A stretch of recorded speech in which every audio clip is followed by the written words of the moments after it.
نبی پاک صلی اللہ تعالی علیہ وسلم نے فرمایا، ایک زمانے کی بات ہے، ان سے پہلے امتوں میں 3 نیک دل آدمی ایک سفر پر نکلے۔ دن بھر کا سفر طے کرتے کرتے شام ہو گئی۔ وہ لوگ ایک پہاڑ کی دامن میں پہنچے اور رات گزارنے کے لیے ایک غار میں پناہ لی۔ جیسے ہی وہ غار میں داخل ہوئے، اچانک پہاڑ سے ایک بڑی چٹان لڑکتی ہوئی آئی اور غار کے منہ پر آ گری۔ اندھیرا چھا گیا، سانسیں رکنے لگی، باہر نکلنے کا کوئی راستہ نہ رہا۔ تینوں پریشان ہو گئے۔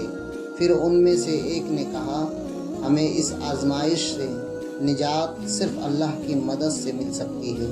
آؤ ہم اپنے ان نیک اعمال کا واسطہ دے کر اللہ سے دعا کریں جو ہم نے صرف اس کی رضا کے لیے کیے تھے۔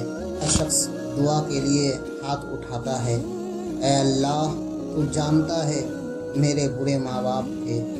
میرا معمول تھا کہ شام کو سب سے پہلے انہیں دودھ پلاتا، نہ بچوں کو پہلے دیتا نہ خادموں کو۔ ایک دن جنگل میں لکڑیاں چنتے چنتے دیر ہو گئی۔ واپس آیا تو والدین سو چکے تھے۔ میں نے دودھ دوہا، پیالہ ہاتھ میں پکڑا اور ان کے سرہانے کھڑا ہو گیا۔ مجھے گوارا نہ ہوا کہ انہیں جگاؤں یا کسی اور کو پہلے دودھ پلاؤں۔ بچے بھوک سے بلک رہے تھے، مگر میں صبح تک ویسے ہی کھڑا رہا۔ صبح ہوئی، والدین جاگے، میں نے دودھ دیا اور انہوں نے پیا۔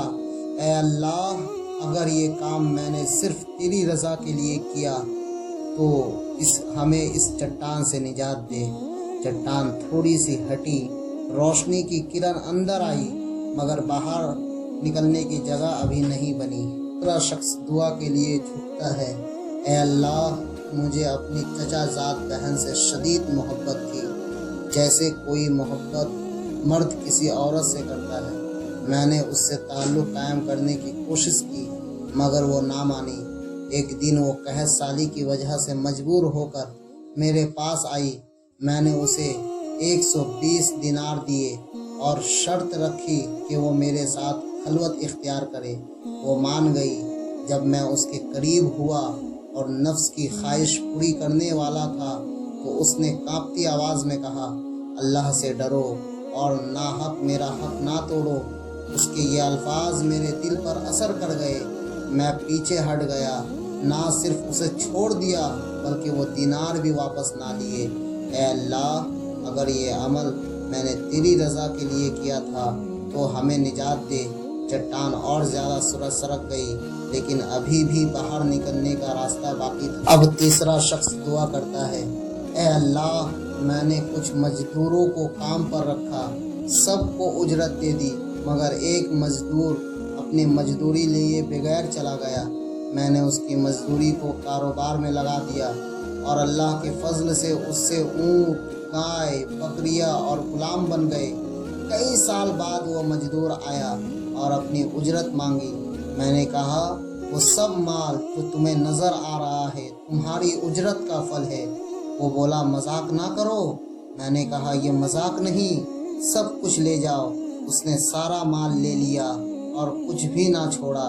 اے اللہ، اگر یہ کام میں نے صرف تیری رضا کے لیے کیا تھا تو ہمیں اس مصیبت سے نجات عطا فرما۔ اس وقت چٹان پوری طرح ہٹ گئی، غار کا منہ کھل گیا اور وہ تینوں باہر نکل آئے۔